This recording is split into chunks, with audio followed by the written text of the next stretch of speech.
Shefali જરીવાલાનું death થયું ત્યારબાદના ડિસ્કશનમાં એક મુદ્દો સામે આવ્યો, તે હતો એન્ટી એજિંગ ઇન્જેક્શનનો ઉપયોગ. લુક બાબતે આપણે હવે એલર્ટ થતા જઈએ છીએ. જોકે હું એવું માનું છું કે એલર્ટ નહીં, આપણે કોન્શિયસ થતા જઈએ છીએ, અને એ કોન્શિયસનેસ ક્યારેક આપણા માટે જીવલેણ સાબિત થઈ શકે છે. આપણે આ બધી જ વસ્તુઓ કરતી વખતે તેના એક્સપર્ટની સલાહ જરૂર લેવી જોઈએ. સાથે જ કેટલાક સવાલોના જવાબ પણ આપણે જાણવા જરૂરી છે. જેમ કે દરરોજ કરાતો મેકઅપ તમારી સ્કિન માટે ફાયદાકારક કે નુકસાનકારક? ટેન્શનથી હેરફોલ થાય ખરા? ઓકે, હેરફોલ માટે હેર ઓઇલ ખરેખર કામનું છે ખરું? કોલેજનની બહુ ચર્ચા થઈ રહી છે, તો કોલેજન ક્યારે લેવો જોઈએ, કોણે લેવો જોઈએ, કેટલું લેવો જોઈએ? આવા બધા જ સવાલના જવાબ આપણને આજે આ પોડકાસ્ટમાં મળવાના છે. અને આના સિવાય પણ ઘણા બધા મિથ, ટ્રુથ અને ફેક્ટ આપણને જાણવા મળવાના છે આજના પોડકાસ્ટમાં. આજે આપણા ગેસ્ટ છે છેલ્લા 20 વર્ષથી ડર્મેટોલોજીસ્ટ તરીકે કામ કરનાર, બહુ જ બધા પેશન્ટ્સના હેર અને સ્કિનના પ્રોબ્લેમ સોલ્વ કરનાર ડૉક્ટર પિનાકિન દેસાઈ.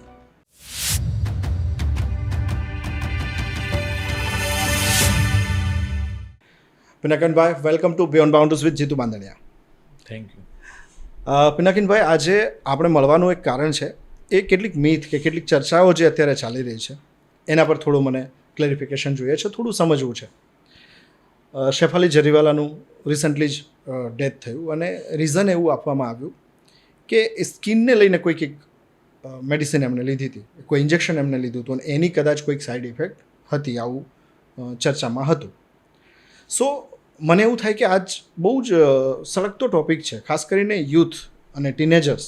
એ લોકો પોતાની સ્કિન બાબતે, પોતાના હેર બાબતે વધારે અવેર થયા છે. આ અવેરનેસનું એક કારણ એવું હોઈ શકે કે એમને ટીનેજમાં જેવી એમની એન્ટ્રી થાય છે ને, તરત એમને અમુક પ્રોબ્લેમ સ્ટાર્ટ થાય છે, ચાહે સ્કિન ના હોય કે હેર ના હોય. આ એજ પર જ આ બધા પ્રોબ્લેમ્સ દેખાવાનું કારણ શું? જીતુભાઈ, ટીનેજ એટલે 11 વર્ષથી તમારી એજ સ્ટાર્ટ થઈ અને તમારા હોર્મોન્સ એક્ટિવ થાય.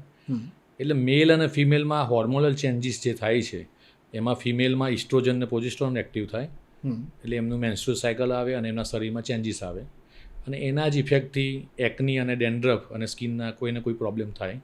ઓકે. એ પ્રમાણે મેલમાં ટેસ્ટોસ્ટેરોન એક્ટિવ થાય છે અને બોયમાં મેલના ચેન્જીસ થાય છે. સો આ હોર્મોન્સની ઇફેક્ટ સ્કિનમાં તો રહેવાની. ઓકે. તો જ્યારે આવી ઇફેક્ટ થાય એટલે અત્યારે કેવું થયું છે કે ઇન્સ્ટાગ્રામ છે ને એ ઇઝી અવેલેબલ થઈ ગયું છે, હાલતું ચાલતું દવાખાનું થઈ ગયું ને એવું.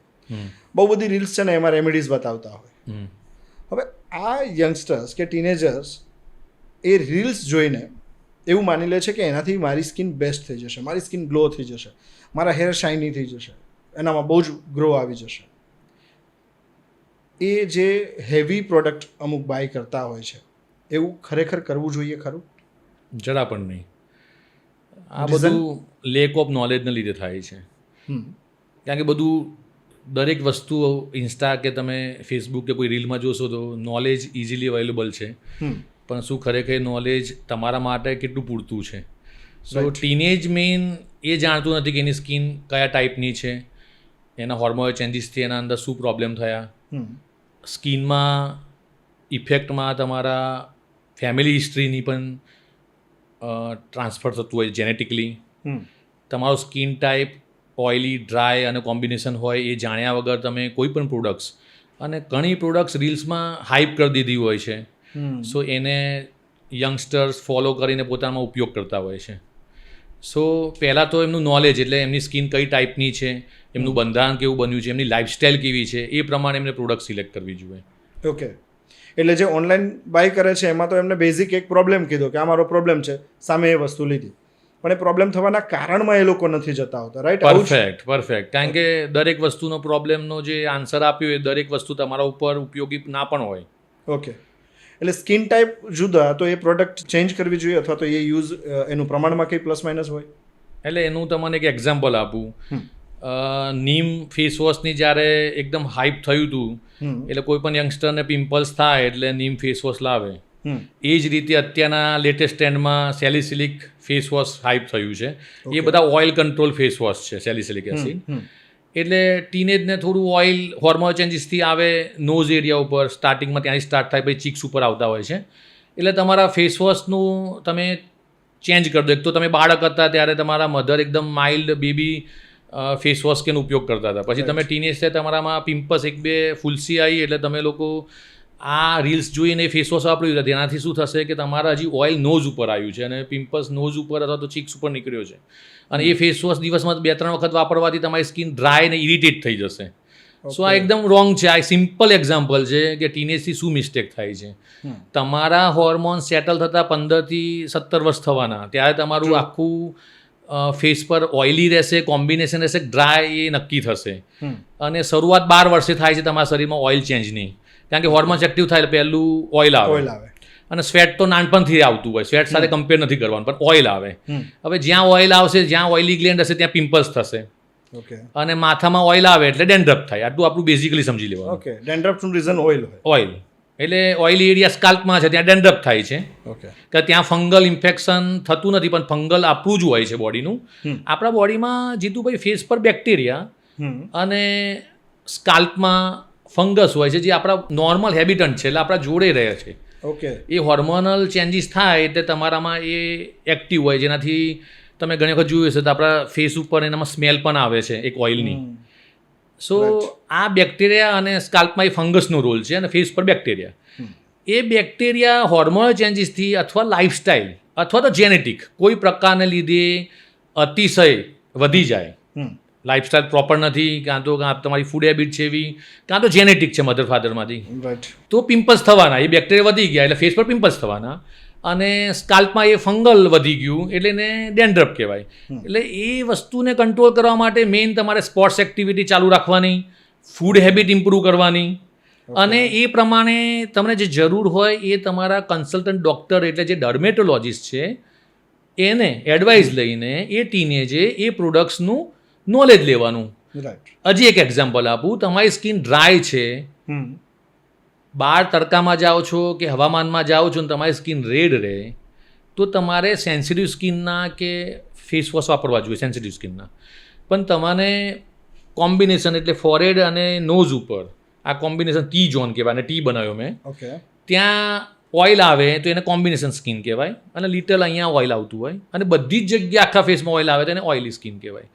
હવે અત્યારે શું છે જીતુભાઈ, ઇન્સ્ટાગ્રામ અને રીલ્સમાં ડાયરેક્ટ નોલેજ આપે છે કે ભાઈ પિમ્પલ્સ હોય તો આ વાપરો, ઓઇલી હોય તો આપો. શું ટીનેજને ખબર છે એની સ્કિન કેવી છે? એટલે એમાં આ ડર્મેટોલોજીસ્ટ કન્સલ્ટ કરવા જોઈએ. ઓકે, બટ ચલો એ કન્સલ્ટ કરવા પણ જાય અને પ્રોડક્ટ જે સજેસ્ટ કરે એ યુઝ કરે, પણ મને જે અંદાજ છે ત્યાં સુધી કદાચ આવી પ્રોડક્ટ્સ થોડી કોસ્ટલી હોય છે, રાઈટ?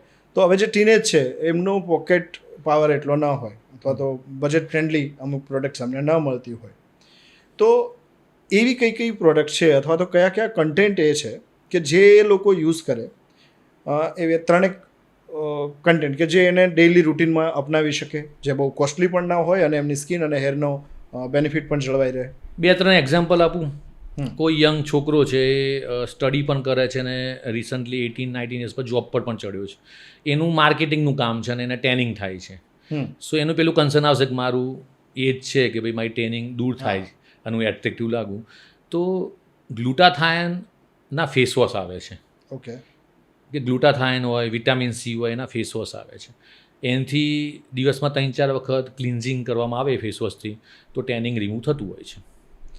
એવી જ રીતે ઓઇલી સ્કિન માટે કે તમારે આખી સ્કિન ઓઇલી છે ને રિકરન્ટ પિમ્પલ્સ થાય છે, હું એમ કહું છું કે તમારે સ્કિનમાં 5 થી 10 પિમ્પલ્સ હોવા જોઈએ, એને ઓઇલી સ્કિન કહેવાય, અને બધી જગ્યાએથી ઓઇલ નીકળતું હોય. તો એના માટે ગ્લાયકોલિક એસિડ અને સેલિસિલિક એસિડના ફેસ વોશ મળે છે. ઓકે, સો આ બધા રિઝનેબલ રેટના છે ને કોઈ પણ એફોર્ડ કરી શકે. ફોર એક્ઝામ્પલ વિટામિન સીના જે તમે કયા એ ફેસ વોશ કંઈક માર્કેટમાં જે જો મેં સ્ટડી કર્યા છે એ પ્રમાણે એમાં પ્રમાણ પ્લસ 3% ઓર 5% એવું કંઈક હોય છે. એ શું હોય છે ને ટકાવારી કેટલી ઇમ્પોર્ટન્ટ હોય છે? બહુ સરસ સવાલ છે. દરેક પ્રોડક્ટના પર્સન્ટેજ સાયન્ટિફિક ડેટા અને એનું જ્યારે મેન્યુફેક્ચરિંગ થાય એટલે અલગ અલગ હોય. ઉદાહરણ તરીકે આપણે એવું જોઈએ કે સેલિસિલિક એસિડ છે કે ગ્લાયકોલિક એસિડ છે તો ફેસ વોશમાં કેટલા પર્સન્ટ હોય? તે 0.5 to 1% સુધીના હોય છે. ઓકે. એમ વિટામિન સી છે એ ફેસ વોશમાં 1% 2% નાખી શકે છે અને એના સિરમ પણ મળે છે જે થોડા કોસ્ટલી હોય છે. અને એમાં તો હું કહું છું કે વિટામિન સીનું સિરમ તમારે 1% થી લઈને 10% 20% સુધીના હોય છે. ઓકે. જેટલા પર્સન્ટ વધારે એટલે સિરમમાં પર્સન્ટ જોવાના, ફેસ વોશમાં તો મારા નોલેજ પ્રમાણે 0.5 to 2% જ કન્સન્ટ્રેટ હોય છે. ઓકે. પણ જે સિરમ છે એ 0.5 to 10% સુધીના કે 20% સુધીના વિટામિન સી નાયસિનામાઇડના સિરમ હોય છે. જેટલા પર્સન્ટ વધારે એટલું ઇફેક્ટિવનેસ વધારે. તમારી પ્રોડક્ટ પણ ઓલરેડી માર્કેટમાં છે, લોકો યુઝ કરે છે અને બહુ બધા લોકોને એનાથી બેનિફિટ થાય છે. એમાં તમે પર્સન્ટેજ કેવી રીતે ચૂઝ કરતા હો છો કે આટલા પર્સન્ટેજ મારે મારા પેશન્ટ માટે રાખવું જોઈએ? જીતુભાઈ, ડૉક્ટર તરીકે 21 વર્ષની પ્રેક્ટિસ કરીને 7 વર્ષ પહેલાં એવું અંદરથી રિયલાઇઝ થયું કે પ્રોડક્ટની એફિકેસી કેટલી, એનું મેન્યુફેક્ચરિંગ, એના ઇન્ગ્રીડિયન્ટ્સ કેવા હોવા જોઈએ અને રિઝલ્ટ ઓરિએન્ટેડ છે કે નહીં. અને એનાથી પછી હું ખુદ એમાં પડ્યો. ઓકે. પહેલાં હું એડવાઇઝર તરીકે રહેતો હતો, પછી આપણે એક ડૉક્ટર પિંક ફાર્મા આપણી બનાવી. સો મેં એને હંમેશા એવો ટ્રાય કર્યો કે રિઝલ્ટ ઓરિએન્ટેડ રહે. ઉદાહરણ તરીકે વિટામિન સી સિરમ, નાયસિનામાઇડ સિરમ, મેં જે તમને હમણાં કીધું 1% થી 10% સુધી હોય. સો હાઈલી ઇફેક્ટિવ 10% સિરમ આપણે વિટામિન સીના પણ બનાવ્યું, નાયસિનામાઇડ સિરમ બનાવ્યું. નાયસિનામાઇડ સિરમ પિમ્પલ્સના માર્ક્સ માટે. ઓકે. અને વિટામિન સી સિરમ રિજુનેશન માટે. ઓકે. હવે આમાં શું ધ્યાન રાખવામાં આવ્યું બીજું કે હાઈએસ્ટ ક્વોલિટી બનાવો અને પર્સન્ટેજ એના જે હાઈએસ્ટ રિસર્ચ હોય, જેના ડેટા અવેલેબલ હોય એને પરફેક્ટ હોવું જોઈએ અને મેન્યુફેક્ચરિંગના કન્ટેન્ટ્સ, ઇન્ગ્રીડિયન્ટ્સ ઓથેન્ટિક હોવા જોઈએ. હવે એમાં એક એક્ઝામ્પલ આપું. વિટામિન સી સિરમ બધા બનાવે છે, એમાં એસ્કોર્બિક એસિડ આવે, વિટામિન સીનું સાયન્ટિફિક નેમ. એ એસ્કોર્બિક એસિડ તમે જેવું જીતુભાઈ ફેસ પર લગાવો ને એટલે તરત જ એની સ્ટેબિલિટી જતી રહે. ઓકે. ઓકે, ઓક્સિડાઇઝ થઈ જાય એટલે ઇફેક્ટ થાય જ નહીં.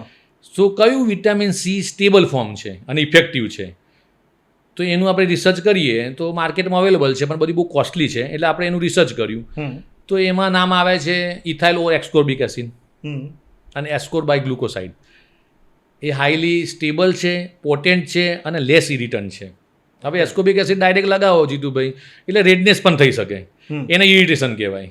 ઓકે. એટલે આપણે કયા ઇન્ગ્રીડિયન્ટ્સ હોવા જોઈએ, કેટલા પર્સન્ટ હોવા જોઈએ, તો નોલેજેબલ વ્યક્તિ એના પાછળ મહેનત કરશે તો જ બેસ્ટ પ્રોડક્ટ લાવશે અને એ આપણે સોસાયટીને હેલ્પ કરી.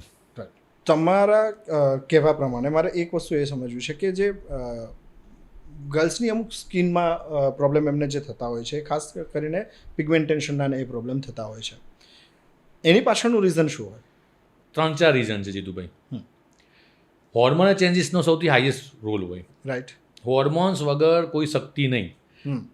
હોર્મોન્સ ફિમેલને ફિમેલ બનાવે, મેલને મેલ બનાવે અને એ બંનેમાં ચેન્જ થાય તમને ખબર છે એ શું બને.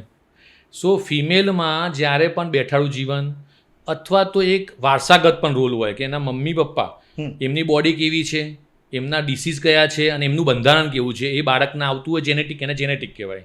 અને સાથે હોર્મોન્સ એક્ટિવ થાય. હવે હોર્મોન્સનો પ્રભાવ સૌથી પડે તમારો લાઈફસ્ટાઈલમાં. તમારી સ્લીપ 7 અવર્સ હોવી જોઈએ, તમારી ફિઝિકલ એક્સરસાઇઝ દિવસની એટલીસ્ટ 1 to 2 અવર્સ હોવી જોઈએ, તો તમારું મેટાબોલિઝમ ઇમ્પ્રૂવ થાય. અને મેટાબોલિક રેટ પ્રોપર હોય તો તમારું ફિટનેસ રહે, બોડી ઓવરવેટ ના થાય. બોડી ઓવરવેટ થશે તો ઇન્સ્યુલિનને પણ પ્રોબ્લેમ થશે ડાયજેસ્ટ કરવા માટે, સુગર, અને સાથે હોર્મોનલ ચેન્જીસ થશે. જેમ કે ફિમેલમાં થાઇરોઇડ પ્રોબ્લેમ થઈ જાય છે, પીસીઓડી તમે સાંભળ્યું હશે ફિમેલ્સમાં, યંગ છોકરીઓ છે આજકાલ, એ લોકો માનસિક સ્ટ્રેસ એટલે પૂરા ટાઈમ તમે ઓનલાઈન રહો છો, તમે વર્ક કરો છો, લોડ લો છો, તો તમારા શરીરમાં ચેન્જીસ થઈ જાય છે હોર્મોનલ. એને ઇસ્ટ્રોજન પ્રોજેસ્ટરના જે હોર્મોન્સ છે એમાં તમારા ઓવરીમાં સિસ્ટ બને છે, એને પીસીઓડી કહેવાય છે. એ પણ હોર્મોન છે. થાઇરોઇડ પણ અર્લી એજમાં આવી જાય છે. સો આ બધા ચેન્જીસ હોર્મોનલ ચેન્જીસ થાય, લાઇફસ્ટાઇલથી, જેનેટિક પણ હોય, એટલે આટલા બધા કારણ છે. સો તમે જે કહ્યું કે એમને સ્કિનને આ બધા કારણ છે, એના કારણે સ્કિનના ડિસીઝ થતા હોય છે. સ્કિન પર જે ઇફેક્ટ દેખાય ને એને છુપાવવા માટે મોટે ભાગે એ લોકો મેકઅપનો સહારો લેતા હોય છે. ખાસ કરીને કોલેજ ગર્લ્સ બ્યુટીફુલ દેખાવા માટે એ લોકો ડેઇલી મેકઅપ કરતા હોય છે. એ સ્કિનને ડેમેજ કરે ખરું? જો પહેલું તો તમને કહું, એક વસ્તુ એ ટેમ્પરરી, આ મેકઅપ લગાવવું, રીલ્સ જોઈને અમુક પ્રોડક્ટ લાવી દેવી, ફેસ વોશ બદલતા રહેવું, આ બધું એ ટીનેજ શોધી રહ્યું છે કે મારે શોર્ટકટ કઈ રીતે કરવું. હું વારંવાર કહું છું કે તમારી લાઈફસ્ટાઈલ એટલે એમાં ફૂડ હેબિટ્સ આવે, રાઈટ. એક્સરસાઇઝ આવે, એ ઇમ્પ્રૂવ કરો એટલે તમારું બોડીનું ફિગરથી લઈને બ્યુટી અને પિગમેન્ટેશન કંટ્રોલમાં રહેશે. હવે પિગમેન્ટેશન કંટ્રોલ માટેના 2 ટિપ્સ આપી દઉં તમને. એક, સનસ્ક્રીન કમ્પલસરી, કારણ કે આપણે ટ્રોપિકલ કન્ટ્રીમાં રહીએ છીએ એટલે અહીંયા ગરમી છે અને અત્યારે વરસાદવાળા વાતાવરણમાં પણ અલ્ટ્રાવાયોલેટ રેસ તો આવતા જ હોય, એટલે સનસ્ક્રીન કમ્પલસરી. પિગમેન્ટેશન માટે વાત કરું છું. અને સેકન્ડ, સિટ્રસ ફ્રૂટ નહીં ભૂલવાનું. ખાટા ફ્રૂટ એટલે લેમન જ્યુસ, ઓરેન્જ કે પાઇનેપલ જ્યુસ, આ બેઝિક ટિપ્સ છે. પણ એ ફૂડ હેબિટ ચલો એમને કરી નાખી, ફ્રૂટ ડેલી યુઝીસમાં લેવાનું સ્ટાર્ટ કર્યું, એનાથી તો બહુ કદાચ લાંબા ગાળે એમને ફરક પડશે સ્કિન પર. આ લોકોને તો અર્જન્ટ મતલબ તરત રિઝલ્ટ જોઈતું હોય છે. હા, એટલે તો ઇન્ડિયામાં બધું ઓનલાઈન શોપિંગ ચાલે છે. તમે મેકઅપ કરશો તો ટેમ્પરરી થશે. તો મેકઅપમાં મેં હંમેશા કીધું છે નોન કોમેડોજેનિક મેકઅપ લેવાના, જેનાથી પિમ્પલ્સ ના થાય યંગસ્ટરને. નોન કોમેડોજેનિકનો મતલબ થાય કે તમારા પોર્સ બ્લોક ના થાય એવા મેકઅપ મળે છે. સો આ ટિપ્સ જે અમુક પાર્ટી માટે કે એમના એન્જોયમેન્ટ માટે તમે એ અમુક કલાકો માટે મેકઅપ કરી શકો. બાકી પિગમેન્ટેશનનો ઉપાય કોઈ બોડી વોશ, ફેસ વોશ કે મેકઅપ નથી એને છુપાવવાનું. એના માટે લાઇફસ્ટાઈલ સાથે ડૉક્ટર કન્સલ્ટ કરીને એવા વિટામિન્સ પણ આવે છે, ડૉક્ટર એને મોટિવેટ કરીને લાઈફ સાયકલ પ્રોપર કરી આપે છે, સાથે અમુક મલ્ટીવિટામિન અને અમુક એના EM/PM સીરમ સેટ કરી આપે છે. એટલે ડૉક્ટર, કોસ્મેટોલોજીસ્ટ કે ડર્મેટોલોજીસ્ટનું કન્સલ્ટિંગ કમ્પલસરી. ઓકે, એમની હેબિટ્સ અને લાઇફસ્ટાઈલ એમને ડિસ્ટર્બ કરતી હોય છે. એક ઇસ્યુ એ આવતો હોય છે કે સ્ટ્રેસ. ફોર એક્ઝામ્પલ, હું તમને મારી જ વાત કરું, ડે ટાઈમમાં શેડ્યુલ એટલું ટાઈટ હોય, બેક ટુ બેક મિટિંગ્સ હોય, એનું સ્ટ્રેસ રહેતું હોય છે. એ સ્ટ્રેસ આપણી સ્કિનને ઇફેક્ટ કરે? 100%. સ્ટ્રેસ સમજવાનું છે. સ્ટ્રેસ છે ને એ શરીરમાં ઇન્ફ્લામેશન આપે છે. સ્ટ્રેસ શરીરમાં ફ્રી રેડિકલ્સ જનરેટ કરે છે.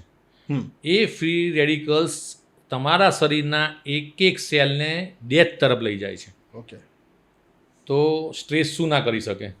બીમારી આવે છે, બ્લડ પ્રેશર આવે છે, થાઇરોઇડ આવે છે, એ પણ સ્ટ્રેસ. તમારા શરીરમાં તમારી સ્કિન ઘણાને તમે જોયું હશે, ગળું ડાર્ક થઈ ગયું, અંડરઆર્મ થીક થઈ ગયા, ડાર્કનેસ થઈ ગયું, જેને એકેન્થોસિસ કહેવાય. આ બધા જ સ્ટ્રેસ અને લાઇફસ્ટાઈલના પ્રોબ્લેમ છે. ચલો, સ્ટ્રેસ ફ્રી રહીને એ લોકો અમુક સ્કિન કેરનું રૂટીન જાળવે તો એમને બેનિફિટ થઈ શકે. 100%. પ્રોબ્લેમ એ થાય છે કે મારા જેવા કેટલાય એવા હશે જેમને એસીની આદત થઈ ગઈ છે.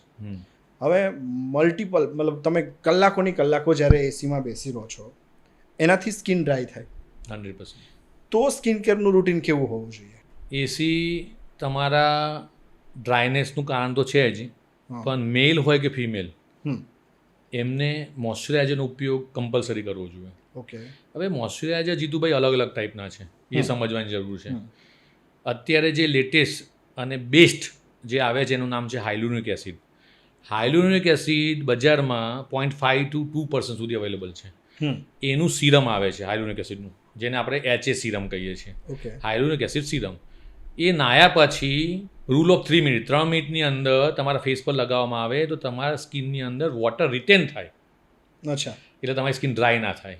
એટલે શાવર પછી 3 મિનિટ પછી એ લગાવી દેવાનું. ઓકે. હાઇલુરોનિક એસિડ લગાવવાથી એક તો તમારું વોટર ઇવાપોરેટ નહીં થાય અને શરીરનું જે વોટર છે ઇનસાઇડનું, સ્કિનની અંદરનું, એને એ એબ્સોર્બ કરશે એટલે સ્કિનમાં સાઇન ને ટોન આવશે. ઓકે. એટલે મોઇશ્ચરાઇઝર ઇફેક્ટ વધી ગઈ. અને એના ઉપર સિરામાઇડના મોઇશ્ચરાઇઝર માર્કેટમાં અવેલેબલ છે. સો મોઇશ્ચરાઇઝર જે છે એ હાઇલુરોનિક એસિડ સિરમ લગાવ્યા પછી એના ઉપર લગાવવું જોઈએ. મોઇશ્ચરાઇઝરથી જીતુભાઈ બેરિયર બનશે. એટલે પહેલાં તમે સિરમ લગાવ્યું એટલે તમારી સ્કિન હાઇડ્રેટ થઈ અને એના ઉપર મોઇશ્ચરાઇઝર લગાવવાનું. પણ ફેસ ઉપર કયું મોઇશ્ચરાઇઝર લગાવવું જોઈએ? Light weight water base lotion. Okay. આટલું યાદ રાખવું. એટલે તમને હેવી ના પડે, લોશન હોય વોટર બેઝ અને જેની અંદર સિરામાઇડ હોય. પણ માર્કેટમાં જે અવેલેબલ આ બધા હોય છે મોઇશ્ચરાઇઝર, એની પ્રાઇઝમાં બહુ મોટો ગેપ હોય છે. બહુ જ ઓછી પ્રાઇસથી લઈને હાઈ લેવલની પ્રાઇસ સુધી હોય છે. તો એના કન્ટેન્ટમાં કંઈ ફેરફાર હોતો હશે? 100%. બજારમાં આપણે ઘઉં કે કંઈ લેવા જઈએ તો એની વેરાયટી પ્રમાણે જેમ પ્રાઇસ અલગ હોય ને, એમ જીતુભાઈ ઇન્ગ્રીડિયન્ટ્સનો રોલ છે. જેટલું ક્વોલિટીવાળું ઇન્ગ્રીડિયન્ટ્સ હોય ને એટલી કોસ્ટ હોય. ઓકે. એટલે તમારે સારું બેસ્ટ ક્વોલિટીનું એ વાપરવું હોય, ઇન્ગ્રીડિયન્ટ એક જ હોય, લાઇક હાઇલુરોનિક એસિડ. એ ચાઇના પણ બનાવે, ઇન્ડિયા પણ બનાવે અને સ્વિટ્ઝરલેન્ડે બનાવે. જેટલું ક્વોલિટી સારું એટલું એનું ફંક્શન એફિકેસી સારી ઓકે અને સાઈડ ઇફેક્ટ ઓછી, ઇરિટેશન ના થાય. સો એની એ પ્રમાણે કોસ્ટ હોય છે. સો આ તો તમે મને વાત કરી એ કન્ટિન્યુઅસ એસીમાં રહેવાના કારણે ડ્રાય સ્કિનના કેવી રીતે આપણે સોલ્યુશન લાવી શકીએ. મને ફ્રિકવન્ટ ટ્રાવેલ કરવાનું હોય છે ફોરેન. એટમોસ્ફિયર અહીંયાનું ચેન્જ છે, ત્યાંનું ચેન્જ છે. અહીંયા એસીમાં રહેતા હોય, ફ્લાઇટમાં તમે હોય ત્યારે આખું એટમોસ્ફિયર જુદું હોય છે. આ બધી રૂટીનને મારે મેનેજ કરવા માટે એ વખતે મારી સ્કિન ડેમેજ ન થાય તો શું કરવું જોઈએ? બહુ સરસ સવાલ આવ્યો. તમે ટ્રાવેલિંગ કરો ને ત્યારે એ ટેમ્પરરી કહેવાય કે પાછા તમે આવી જ જવાના છો. રાઈટ. એટલે તમારું રૂટીન બધું બદલી નહીં નાખવાનું. ઉદાહરણ તરીકે તમારી કોમ્બિનેશન સ્કિન છે એટલે તમારું ફેસ વોશ ફિક્સ હોય એટલે એ લઈને જવાનું. ઓકે. હવે તમે અહીંયા છો ધારો કે ઇન્ડિયામાં અને વેધર અત્યારે હ્યુમિડ અને હોટ છે, પણ તમે યુએસએ ગયા ને ત્યાં ઠંડક છે, તો ફેસ વોશ તમારું કોમ્બિનેશન લઈ જવાનું, પણ ત્યાં ડ્રાય વેધર હોય અને તમારી સ્કિન ડ્રાય તરફ થઈ રહે તો તમારા સ્કિનમાં જે ફેસ વોશ વાપરો છો એ ડ્રાય સ્કિનના વાપરવાના, એટલે સેન્સિટિવ સ્કિનના બજારમાં અવેલેબલ છે. ઓકે. સેકન્ડ, આખા વર્લ્ડમાં ક્યાંય પણ ટ્રાવેલિંગ કરો 50 SPF 50 SPFનો મતલબ સન પ્રોટેક્શન ફેક્ટરનું સનસ્ક્રીન લઈને જવાનું. અચ્છા. એટલે તો નોર્મલ એ જે ટ્રાવેલિંગ કરે છે એનું રૂટીન બનાવીને આપવું તો તમારો ફેસ જેવો છે એના ટાઈપ પ્રમાણેનું ફેસ વોશ, એના પછી water base light weight moisturiser વાપરવું જોઈએ અને એના ઉપર 50+ સન પ્રોટેક્શન ફેક્ટરવાળું સનસ્ક્રીન. ઓકે. આ હોય એટલે એમનું સ્કિન સચવાઈ રહે. એ હોય એટલે એમનું આખું ટૂર સચવાઈ જાય. ટૂર સચવાઈ રહે. ઓકે.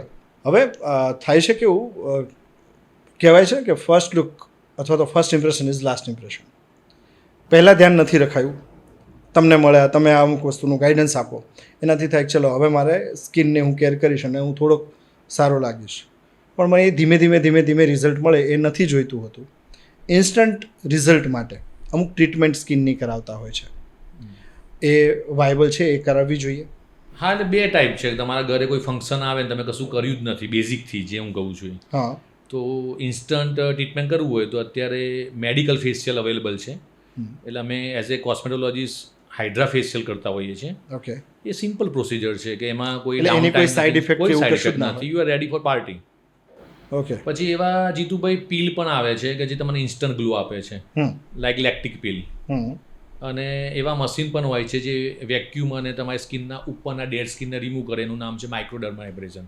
ઓકે. સો માઇક્રોડર્મા એબ્રેઝન છે, લેક્ટી પીલ છે, આરજી પીલ છે અને હાઇડ્રા ફેશિયલ, આવા તમે ઇન્સ્ટન્ટ માટે મેડિકલ ફેશિયલ કરાવી શકો છો. આમ તો મહિલાઓ સાચી એજ મહિલાઓને પૂછાય નહીં અને મહિલાઓ કદાચ કહે પણ નહીં. હવે પુરુષોમાં એવું થયું છે કે એમને એન્ટી એજિંગ યુઝ કરીને મતલબ થોડુંક ડાઉન એજનું દેખાવું ગમતું હોય છે. 40+ વાળા જે પણ મેલ છે એ લોકો રિંકલ્સ અથવા તો જે પેલું એજિંગની જે ઇફેક્ટ દેખાઈ રહી છે ફેસ પર એને દૂર કરવા માગતા હોય તો એમણે શું કેર કરવી જોઈએ? અત્યારે મેલ હોય કે ફિમેલ બધા જાગી ગયા છે. એટલે એક છે ને માન્યતા એવી છે કે ભાઈ ટ્રીટમેન્ટ તો સ્કિન ટ્રીટમેન્ટ અથવા તો ગ્લોની ટ્રીટમેન્ટ માત્ર ફિમેલ જ કરાવે. પણ આઈ થિંક હવે બધા મેલ થોડા અવેર થયા છે, એમનામાં અવેરનેસ આવી છે. 100% ફિમેલ સમવોડી થઈ તો મેલ પણ પોતાનું ધ્યાન રાખે ને. અચ્છા. સો જે મેલ છે 40+, એટલે 40+માં મેં હંમેશા કહું છું એ પ્રમાણે કે તમે 25-30 વર્ષના થાઓ એટલે તમારું અંદર હાઇલ્યુરોનિક એસિડ અને કોલેજન પર યર 1% રિડ્યુસ થાય. હવે હાઇલ્યુરોનિક એસિડ તમારી સ્કિનને હાઇડ્રેશન આપે અને કોલેજન તમારી સ્કિનની ઇલાસ્ટિસિટી. ઓકે. સો રિંકલ્સ ધીરે ધીરે ડેવલપ થાય 40+માં કારણ કે કોલેજન ઓછું થયું.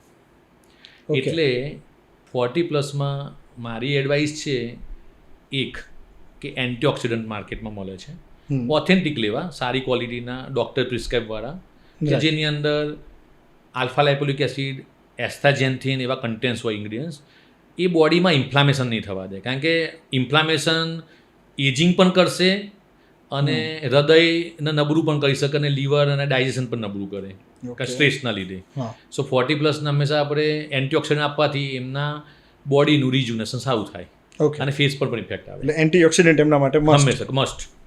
એન્ટીઓક્સિડન્ટમાં ઓમેગા પણ સારું છે, omega-3. ઓકે. જે હાર્ટ માટે સારું, બ્રેન માટે અને તમારા બ્યુટી માટે પણ સારું. રાઈટ. સેકન્ડ કોલેજનના પાવડર અવેલેબલ છે. પણ મારું આ બધી પ્રોડક્ટમાં જીતુભાઈ કેવું છે, ઓથેન્ટિક ક્વોલિટીવાળા મેન્યુફેક્ચર જોડે અને પ્રોપર ગાઈડન્સથી જ લેવું. સો કોલેજન પાવડર પણ રોજના 6 થી 8 ગ્રામના પાવડરના સેચે આવે છે. એ ડેઇલી પાણી સાથે લેવામાં આવે તો પણ એન્ટી એજિંગ થઈ શકે છે. પણ કોલેજનમાં જે ઇસ્યુ મેં ફેસ કર્યો અથવા તો જે બિકોઝ મેં ક્યાંક બહુ હમણાંમાંથી આ વર્ડ બહુ હતો માર્કેટમાં, કોલેજન. સો થયું કે આ છે શું એક્ઝેક્ટલી? તો રિઝલ્ટ એનું ખબર પડી કે આ એન્ટી એજિંગ માટે બેસ્ટ પાવડર છે, યુઝ કરીએ. હવે ઘણા બધા પ્રોડક્ટ અથવા તો અમુક કંપનીઝના જે કોલેજન પાવડર હતા એની ક્વોન્ટિટી બહુ જ આવતી હતી, પ્રાઇસ ઓછી હતી. સામે એવી પણ પ્રોડક્ટ હતી જેમાં પ્રાઇસ વધારે હતી, ક્વોન્ટિટી ઓછી હતી. તો રિઝલ્ટ ઓરિએન્ટેડ માટે કઈ વસ્તુને તમે સજેસ્ટ કરશો? ક્વોલિટી. ઓકે. તમારી ઇન્ગ્રીડિયન્ટ્સ કોલેજનની ક્વોલિટીના ઉપર બધું ડિપેન્ડ છે. કોલેજન ચાઇનાએ બનાવે કોલેજન છે, એના ઇન્ગ્રીડિયન્ટમાં શું ફરક પડે? કોલેજનનું જે રિસર્ચ સ્ટડી હોય એનું જે સોર્સ ઓફ જ્યાંથી એને લેવામાં આવ્યું છે કોલેજન, પહેલાં સાંભળો, કોલેજન મરીન કોલેજન જ રિઝલ્ટ આપે. અચ્છા. વેજમાંથી બને છે, પણ એ ટોટલ omega-3 કે ટોટલ એ કોલેજન ફિશ વગર એટલે મરીન વગર નથી બનતું. ઓકે. હવે તમે omega-3 લેવું હોય તો એના વેજ સોર્સિસ પણ છે, કોલેજનના પણ વેજ સોર્સિસ છે. પણ એ જેટલું એફિકેસીવાળું જોવે એમાં કોલેજન કે omega-3 નથી મળતું. મરીન જે ફિશ છે, like salmon fish, deep Arctic fish, જે ક્વોલિટી હોય છે એના મેન્યુફેક્ચર, એનું એક્સટ્રેક્શન, એ લેબોરેટરી ટેસ્ટિંગ, એ કઈ રીતે બનાવ્યું છે એની ક્વોલિટી હોય જીતુભાઈ. અને એનો તો ચાર્જ હંમેશા રહેવાનો. લાઈક કોલેજન સ્વિટ્ઝરલેન્ડને જે જાપાન બનાવે છે, જાપાન ટેકનોલોજી, જે બેસ્ટ છે કારણ કે એની ક્વોલિટી એવી છે. કોલેજન તો ચાઇનાએ બનાવે છે. લાઈક આપણે શર્ટ લઈએ છીએ તો એ તો સાદા ટેરિકોટર મિક્સે મળે છે ને આ મળે છે. આપણે પ્યોરિટી અને ક્વોલિટી જુએ છે. સો તમે હંમેશા ઇન્સિસ્ટ કરો ખરા કે મતલબ તમારી પ્રોડક્ટ જે હોય તો તમે કોલેજન લાવવાનો ક્યાંથી લાવો? હું હંમેશા બ્રાન્ડ, ક્વોલિટી, રિસર્ચ ડેટા એના હોય, એક્સપોર્ટ ક્વોલિટીનું હોય, એના વગર મારા શરીર સાથે ચીડા ના કરું. ઓકે. જે તમે યુઝ કરી શકો એ જ બીજાને સજેસ્ટ કરો. 100%. ક્રીમ વ્હાઇટનિંગ માટે યુઝ કરાતી હોય છે, એ કદાચ ધીમે ધીમે રિઝલ્ટ આપે. એટલે હવે ઇન્જેક્શન્સ આવ્યા છે માર્કેટમાં, એનો યુઝ કરી શકાય? જીતુભાઈ, અત્યારે અનઓથોરાઇઝ માલ પ્રેક્ટિસ એટલી બધી થઈ રહી છે. મેં તો ડૉક્ટર તરીકે એવું સાંભળ્યું છે, ઘણા લોકો આ ઇન્જેક્શનનું શીખીને ઘરે જઈને લોકોને આઈવી ઇન્ટ્રાવેનસ બાટલા વ્હાઇટનિંગના, ફૂલ બોડી વ્હાઇટનિંગ થવા માટે આપે છે. કેટલું રોંગ થઈ રહ્યું છે ઇન્ડિયામાં. પહેલાં તો સમજી લો, તમે કોઈ પણ ઇન્જેક્શન તમારા બોડીમાં આપવામાં આવે એટલે સૌથી પહેલું એ પેશન્ટને વાઝોવેગલ શોક થઈ શકે. વાઝોવેગલ શોક એટલે એ પેશન્ટ જો ડરી ગયું અને પેન એને થયું અને માઇન્ડ ઉપર અસર થઈ એટલે એનું બીપી લો થઈ જાય અને તરત જ એ કોમામાં કે એનું બીપી લો થઈ જાય તો બેભાન થઈ શકે. ઓકે. તો આ માલ પ્રેક્ટિસમાં કરવાનું શું? સેકન્ડ, જે પ્રોડક્ટ વાપરવામાં આવે છે એ એલર્જીક નીકળી તો એનાફાઇલેક્ટિક શોક થાય. હવે અનઓથોરાઇઝ જગ્યાએ આવા પૈસા બચાવવા માટે જે ઇન્ડિયામાં પ્રેક્ટિસ થઈ રહી છે, કાં તો ઘરે જઈને આપે છે, એમાં ઇન્જેક્શન અંદર નાખ્યું અને શરીરને એલર્જી થઈ અને એનાફાઇલેટિક શોક થયું એટલે વિથિન ફ્યુ સેકન્ડથી ફ્યુ મિનિટમાં શરીરમાં રેસિસ થાય, મોઢા ઉપર સોજા આવે, હોઠ ઉપર સોજા આવે, શરીરમાં સોજા આવે જીતુભાઈ, અને શ્વાસ લેવામાં તકલીફ પડે અને વિથિન ફ્યુ મિનિટ્સથી અવરમાં એને એડમિટ કરવું પડે અને જો બેડ લક હોય તો 24 કલાકમાં ડેથ થઈ શકે. તો બહુ જ નિષ્ણાંત કે બહુ જ એક્સપર્ટ હોય એના વિના ન કરવું જોઈએ. 100% જિંદગીને પ્રેમ કરતા હોય તો આવી ગાંડી જિંદગી ના જીવાય. તમારે ક્વોલિફાઈડ ડૉક્ટરના અંડર ઓબ્ઝર્વેશન જ લેવાય. હજી પણ મારે એક વસ્તુ કહેવું છે આમાં, સેમ હેર ટ્રાન્સપ્લાન્ટેશન અનઓથોરાઇઝ ક્યાંય પણ થવા માંડ્યા છે. ટ્રુ. એનેસ્થેસિયાનું ઇન્જેક્શનની પહેલું ઇન્ફ્યુઝન કરવામાં આવે સ્કાલ્પમાં બેરું કરવા માટે. ઓટી ઓપરેશન થિયેટર ના હોય, એનેસ્થેટિસ્ટ ના હોય અને પ્રોપર ડૉક્ટર ના હોય અને વાઝોવેગલ શોક કે એનાફાઇલેટિક શોક આવે પેશન્ટને તો એને કઈ રીતે બચાવી શકશો? સો અનઓથોરાઇઝ પ્રેક્ટિસ આઈવી ઇન્જેક્શનની ને હેર ટ્રાન્સપ્લાન્ટની બંધ કરવી જોઈએ. એગ્રી. એ વસ્તુ સાથે લોકો પણ સહમત થશે. કઈ ઉંમરથી સ્કિન અને હેર માટે કેર કરવાનું સ્ટાર્ટ કરવું જોઈએ, ટ્રીટમેન્ટ લેવાની સ્ટાર્ટ કરવી જોઈએ? ટીનેજ એજથી. ઓકે. તમારા હોર્મોન ચેન્જ થયા એટલે તમારા બોડીમાં બધા ચેન્જીસ થવાના. લાઈક ટીનેજ થશે એટલે તમારો હોર્મોન્સ એક્ટિવ થાય એટલે તમારા શરીરમાં ઓઇલ Change પ્રોડક્શન આવવાના થશે, પિગમેન્ટરી ચેન્જીસ થશે, Right. એટલે એ દિવસથી ચાલુ કરી દેવાનું. ઓકે, અત્યારે બોટોક્સ ને એ બધું પણ સોલિડ માર્કેટમાં ગરમ છે, એનું થોડું ક્યાંક ખોટી પ્રેક્ટિસ ન થઈ જાય, લોકોને કંઈક સમજાવો ને. બોટોક્સ ડૉક્ટર જોડે સર્ટિફાઈડ કે જે ડર્મેટોલોજીસ્ટ જે કરે છે એના જોડે જ કરાવવું જોઈએ. ઓકે, બોટોક્સમાં મસલ આઇડેન્ટિફિકેશન ઇમ્પોર્ટન્ટ છે. સો ડૉક્ટર મસલ્સમાં જે બોટોક્સના યુનિટ આપશે અને એ મસલ રિલેક્સ થશે. 3 થી 6 મહિના એનું રિઝલ્ટ રહેતું હોય છે. સો જે એફોર્ડિંગ ક્લાયન્ટ છે એની કોસ્ટ અરાઉન્ડ મિનિમમ 10,000થી લઈને 20,000ની આસપાસની કોસ્ટ હોય છે. બોટોક્સ અપર ફેસ માટે છે, લાઇક ફોરહેડ લાઇન્સ, મિડબ્રો લાઇન્સ અને અરાઉન્ડ આઈસની લાઇન્સ માટે, અને એનું રિઝલ્ટ 3 થી 6 મહિના રહેતું હોય છે. 3 થી 6 મહિના સુધી રહે પછી ફરીથી એમને કરાવવું હા, પડતું કરાવવું હોય. પડે. તો બહુ જ ઓછા ભાવમાં ઓફર હોય કે આટલા રૂપિયામાં જ છે અને લોકો કરાવતા હોય તો એમનું રિઝલ્ટ ઓછા મહિના રહેતું હોય. સાચી વાત છે. બોટોક્સમાં પણ ઘણી બધી કંપની આવી ગઈ જેના રિસર્ચ ડેટા નથી. ચાઇનાની પણ કંપની છે ને બીજા ઘણા બધાની છે. સો યુએસએ FDA પ્રોડક્ટ્સ વાપરવી બોટોક્સ જરૂરી છે. જરૂરી છે. વાળમાં બહુ બધા લોકોને ઇસ્યુ થતા હોય છે. કયા સ્ટેજથી જો એલર્ટ થઈ જવામાં આવે તો હેરફોલ બચાવી શકાય? બહુ સુંદર સવાલ છે. હોર્મોન તમારા એક્ટિવ થઈ ગયા ટીનેજમાં એટલે એક વખત હેરફોલ ના થાય, પણ હેરફોલની શરૂઆત તમારા લાઇફસ્ટાઇલ, તમારા વારસાગત એટલે મા બાપને છે. સો આ બધું અર્લી 20sમાં થાય છે. એટલે તમે સફેદ વાળ નોર્મલી આપણે બાળકોમાં જોતા હોઈએ છીએ, એને પ્રીમેચ્યોર ગ્રેઇંગ કહેવાય. અને વારસાગત હોય અથવા તો લાઇફસ્ટાઇલ અથવા તો હોર્મોનલ એવા ઇમ્બેલેન્સ થાય તો અર્લી બાલનેસ આવે. અધરવાઇઝ એજિંગના જે બાલનેસ આવે છે એ 30+ આવતા હોય છે.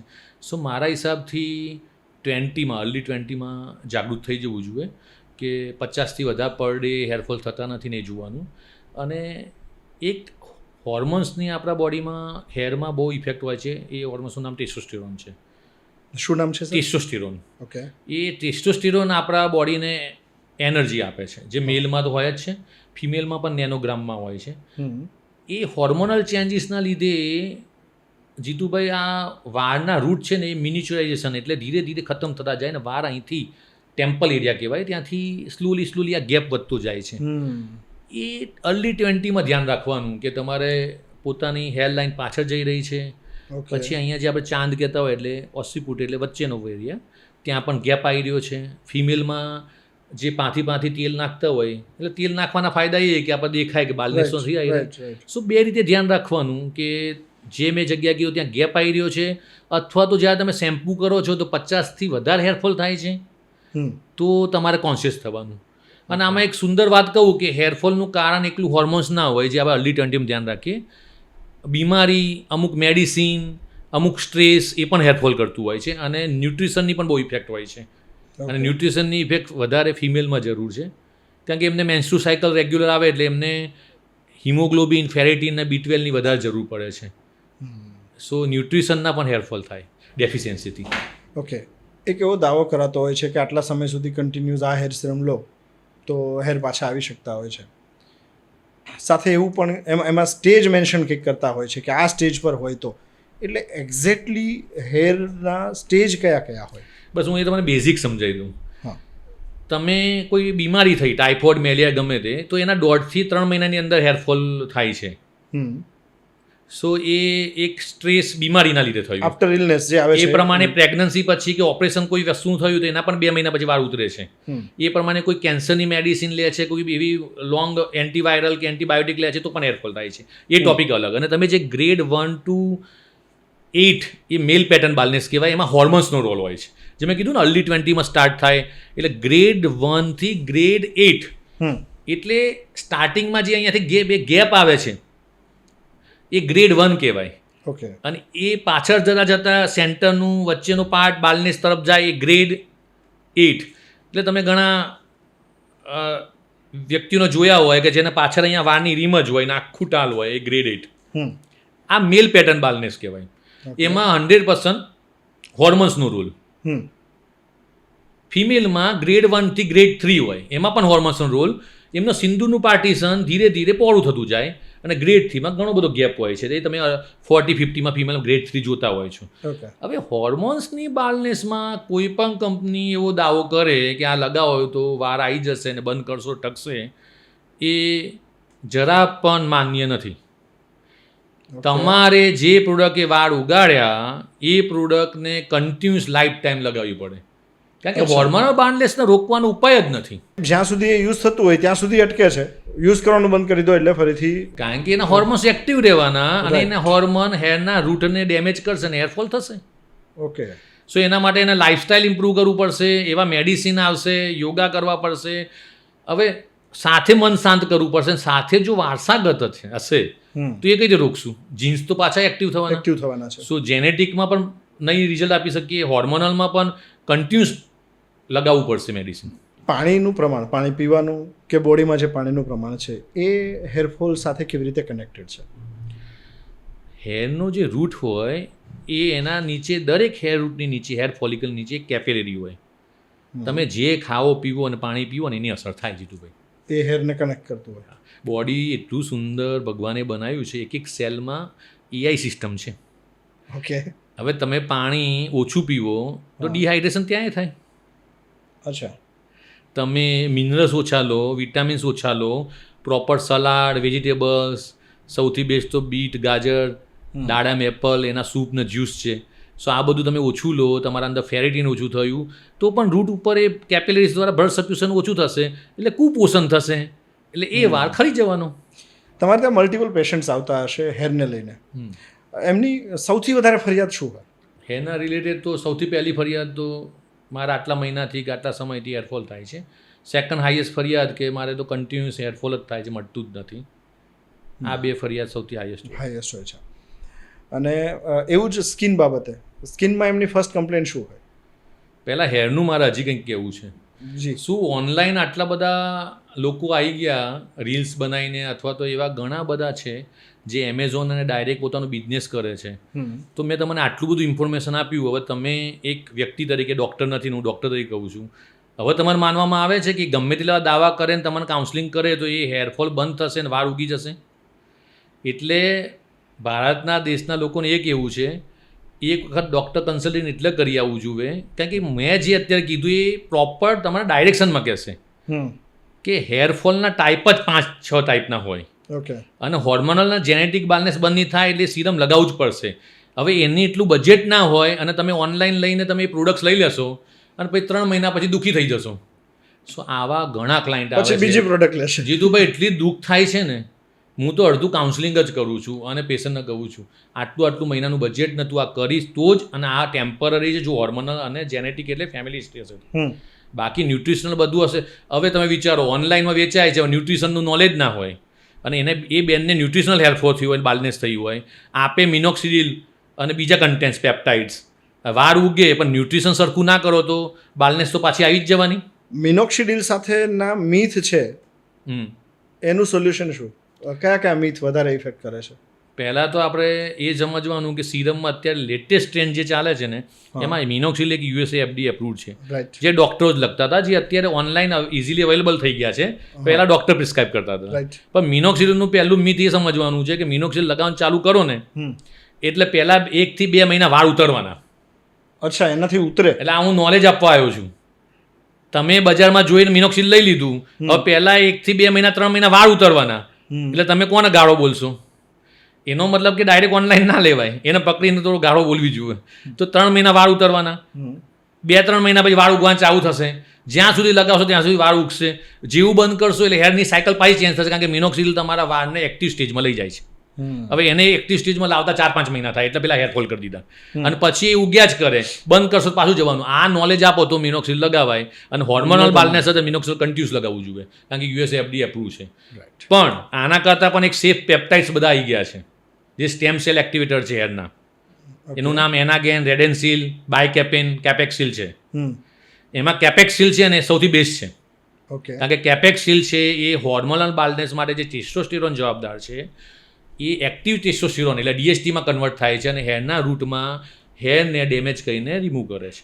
તો DHT એને બ્લોક કરવું હોય તો કેપેક્સિલ રેગ્યુલર સિરમ જો લગાવવામાં આવે તો હેરના રૂટ પર એની ઇફેક્ટ થાય અને હેરફોલ બંધ કરે છે. પણ અગેન એ પણ કન્ટિન્યુઅસ લગાવવું જોઈએ, કારણ કે મિનોક્સિડિલ કરતાં સેફ એટલે છે કારણ કે મિનોક્સિડિલમાં 2-3 સાઇડ ઇફેક્ટ છે. કારણ કે વાઝો ડાયલેટર છે મિનોક્સિડિલ, એટલે હેડેક થઈ શકે અમુક ક્લાયન્ટને. બીજું ડેન્ડ્રફ કરી શકે, કારણ કે આલ્કોહોલ બેઝ હોય છે. જ્યારે કેપેક્સિલ રેડેન્સિલ એના અગેન દે આર હેર ફોલિકલનું બ્લડ સર્ક્યુલેશન ઇમ્પ્રૂવ કરે છે, હેર ફોલિકલના સ્ટેમ સેલને એક્ટિવ કરે છે, અને કેપેક્સિલ તો હોર્મોનલ એક્ટિવિટી પણ રોકે છે હેર રૂટ લેવલે. એટલે સેફ છે મિનોક્સિલ કરતાં, સાઇડ ઇફેક્ટ નથી. પણ તમારે હોર્મોનલ અથવા તો ફેમિલી હિસ્ટ્રી હોય તો કન્ટિન્યુઅસ લગાવવું પડે. ઓકે, તમે જે વાત કરી કે મિનોક્સિડિલ કે કેપેક્સિલ આ બધી ઇન્ગ્રીડિયન્ટ્સની અથવા તો એના કોન્ટેન્ટની વાત થઈ, એ કન્ટેન્ટ એમાં આવતું હોય. એક ડૉક્ટર તરીકે હોમ રેમેડીઝ જે થતી હોય છે એને તમે કેવી રીતે જુઓ છો? જો હું જીતુભાઈ સાચું કહું, નાના બાળકને માથામાં તેલ નાખો એટલે તેલથી સ્કાલ્પ સૂથિંગ થાય, મમ્મીનો હાથ ફરે એટલે બ્લડ સર્ક્યુલેશન ઇમ્પ્રૂવ થાય અને બાળક શાંત રહે. અને આવા વાળને તમે સૂથ અને ઓઇલવાળું કરીને આવો એટલે જલ્દી ગ્રેઇંગ ના થાય, કારણ કે એનું મસાજ મળ્યું, ડસ્ટ પોલ્યુશનની અને સનલાઇટની અસર ના થાય, કારણ કે એનું બેરિયર બની ગયું. હા, એવા અમુક તેલ આવે છે જે રૂટ સુધી જાય. પહેલાં તો તેલનો સમજો ને, તેલની ઘનતા વધારે હોય, એટલે ઘનતા વધારે હોય એટલે એનું પેનિટ્રેશન લિમિટેડ હોય, એટલે રિઝલ્ટ લિમિટેડ હોય. એટલે તેલ એવું છે જ નહીં કે જે હેરના રૂટ સુધી જઈને ત્યાં એક્ટિવેટ કરી શકશે. એટલે તેલથી વાળ ઉગે જ નહીં. ગમે તેટલું ઓનિયન તેલ, ગમે તેવા નવા તેલ કે કોઈ પણ પુરાણા તેલ લાગો, એ લિમિટેડ અસર કરે. એના રિસર્ચ ડેટા એવા કોઈ છે નહીં. ફાઇન. એવી રીતે ઓનિયનનો રસ લગાવવાનો વચ્ચે ટ્રેન્ડ આવ્યો હતો કે ટાલ પડે ઓનિયનનો રસ લગાવો. એટલે હું કહું છું, ઓનિયનનો રસ લગાવવાથી સ્કાલ્પ ઇરિટેટ થઈ જશે, ફોલિક્યુલાઇટિસ થશે, બોઇલ થઈ જશે, માથામાં તમને ખંજવાળા આવશે, લાલાશ થઈ જશે. સાઇડ ઇફેક્ટ ના થઈ શકે? તેલ તમે બદલો ને જીતુભાઈ, એમાં કોઈ આયુર્વેદિક જડીબુટ્ટીવાળો હોય ને, તમને માફક ના હોય ને તો એ વાળના રૂટ પાકી જાય છે. તમે સાંભળ્યું હશે કે ફોલ્લીઓ થઈ ગઈ, મને માફક ના આવ્યું. સો દે આર ઇરિટન્ટ. જેમ તમે જે સ્ટેટમેન્ટ બોલ્યા કે તેલથી વાળ ના આવે, તો મોટે ભાગે વેચાય તો એ જ રીતે તેલ છે વાળ લાવવા માટે. કોઈ જડીબુટ્ટીનો રસ હોય ને એનાથી આવી શકે. એક્ઝામ્પલ આપું, આ કેપેક્સિલ 5% છે ને, એ લ્યુકાસ મેયર ફ્રાન્સની કંપની છે, એનું પેટર્ન છે. એને રેડ ક્લોવર નામનું પ્લાન્ટ છે, એનું ફ્લાવર છે, એનો રસ લીધો છે. એટલે એને શું કર્યું હશે, એનું લેબોરેટરીમાં રિસર્ચ કરીને એના રસનું છે કન્સન્ટ્રેટ હશે, એનું સિરમ બનાવ્યું હશે જીતુભાઈ, રાઈટ, એની અસર થાય. તો એ પ્રમાણે કોઈ જડીબુટ્ટી હોય એના રસનો ઇફેક્ટ થાય, પણ તેલની ઘનતા વધારે હોય, આ કન્સન્ટ્રેટ તો ડાયરેક્ટ પેનિટ્રેટ થાય, એટલે એનું રિઝલ્ટ મળે. ઓકે, આ જ રીતે હેલ્થ સેગમેન્ટમાં જુદા જુદા આ બંને સ્કિનમાં પણ અમુક મિથ રહેલી હશે. 100%. ત્યાં કઈ વસ્તુનું ધ્યાન રાખવું જોઈએ? સ્કિનમાં જો હું તમને થોડો એક્ઝામ્પલ આપું, આપણે ટીનેજ પિમ્પલ્સ કહીએ છીએ હોર્મોનલ ચેન્જીસથી. રાઈટ. મારા પાસે એવા યંગ ફિમેલ આવે છે કે જેના માથામાં ડેન્ડ્રફ હોય. હવે જ્યાં ડેન્ડ્રફ હોય એટલે ડેન્ડ્રફ તમારું પડે કેમ? ડેન્ડ્રફ એટલે કઈ રીતે થાય? મેં આગળ સમજાવ્યું હતું કે આપણી પોતાની ફંગસ છે એનો ઓવર ગ્રોથ થઈ જાય, કાં તો કોઈક બીજાનું ફંગસ છે અને આપણે ફિમેલ્સ જોડે જોડે વાતો કરતી હોય અથવા થિયેટર્સમાંથી ચેપ લાગી શકે. તો એ ફંગલનો ઓવરગ્રોથ થયો ને ડેન્ડ્રફ કહેવાય. એ ડેન્ડ્રફમાં જે ફંગસ છે પીઓલી, એ ફંગસનું તમારે ફોરહેડ ઉપર, તમારા વાળ અહીંયા છે એટલે ફોરહેડ છે, સાઇડ લોક્સ છે, કારણ કે સ્ત્રી હંમેશા વાળ ખુલ્લા રાખશે, કાં તો બેક ઉપર, ત્યાં ફૂલ્લી થાય એટલે સમજવાનું ડેન્ડ્રફની પિમ્પલ્સ છે. સો એમાં ક્યાં હોર્મોન્સ આવ્યા? એ શું થયું? ડેન્ડ્રફના પિમ્પલ્સ થયા. Right. Anti dandruff shampoo doctor જોડે લખાવવાનું, એના વાપરવાનું, એટલે એ પિમ્પલ્સ જતા રહે, ડેન્ડ્રફ જતો. ઓકે. એટલે એના માટે એના મા બાપ કેટલું એ મિથ એટલે કહું છું ઘણું બધું કરાવતા હશે. હા, ટ્રુ. એની પાછી બીજી સાઈડ ઇફેક્ટ થાય એ જુદી. એક પેશન્ટ તો મારા જોડે એવું આવ્યું જીતુભાઈ કે મને 3 મહિના એને કાઉન્સલિંગમાં લાગ્યું કે એના પિમ્પલ્સ કેમ થાય. કારણ કે પિમ્પલ્સ થવાનું એક કારણ હોય. એ ફૂડ હેબિટ છે, કારણ કે ફૂડ પણ કરે છે. ફૂડમાં ઘણા લોકો મિથ કરે છે, પણ હાઈ ગ્લાયસેમિક ફૂડ પિમ્પલ્સ કરે. એ કેવું? હાઈ ગ્લાયસેમિક ફૂડ કે જે તમારા ઇન્સ્યુલિન પચાવી નથી, એટલે sugar base high, like chocolates છે, સુગર બેઝ મીઠાઈઓ છે, પછી હાઈ ફેટ બટર ચીઝ છે, ઓઇલી છે, અને નટ્સ, ફ્યુ નટ્સ હોય, સિંગદાણા કેવા, એના પ્રોટીનથી પણ પિમ્પલ્સ થઈ શકે. એનાથી પિમ્પલ્સ થાય. તો છોકરીઓ સૌથી વધારે તો ચોકલેટ્સ ખાતી હોય છે. પણ એટલે તો કહું છું, ડૉક્ટર કન્સલ્ટિંગ કરાવે તો હું નામનું પકડી શકશે. ઓનલાઈન તમે જે વાત કરી ડાયરેક્ટ લાવી દેશે, કેટલા એના મા બાપના પૈસા વેસ્ટ થયા. એમાં તો પેલું રેટિંગ જોતા હોય છે ને. તમને બધી ખબર જ છે હવે બધી.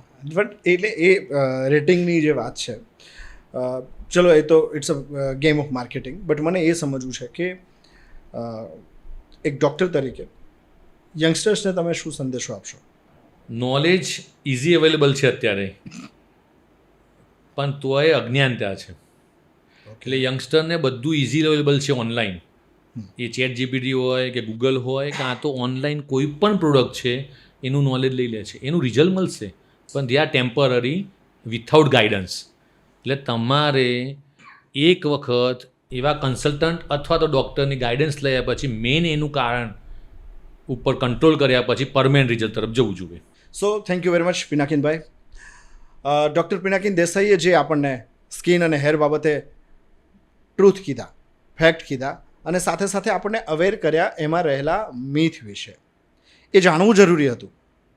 હું કે તમે ડેઇલી રૂટીનમાં ક્યાંક કોઈક ભૂલ તો નથી કરતા ને, માટે આ બધી વસ્તુ સમજવી જરૂરી હતી. સમજણ સાથે જો આપણે સ્કિનની કેર કરીએ, આપણા હેરની કેર કરીએ, તો આપણો લુક સોલિડ બની રહેશે. અને તમને જાણો જ છો કે લુક સોલિડ તો કોન્ફિડન્સ પણ જબરદસ્ત રહેવાનો છે. ચલો, આવા જ કોન્ફિડન્સ સાથે આ પોડકાસ્ટને ફરીથી એક વખત આખો જોજો, તમારા મિત્રોને મોકલજો, જેથી એમનું પણ નોલેજ વધે, તેઓ પણ આ બધી જ વસ્તુથી માહિતગાર બને. આવા જ એક કેસ સાથે ફરીથી મળીશું આપણે અને માણીશું બિયોન્ડ બાઉન્ડ્રીઝ વિથ જીતુ માંધણિયા.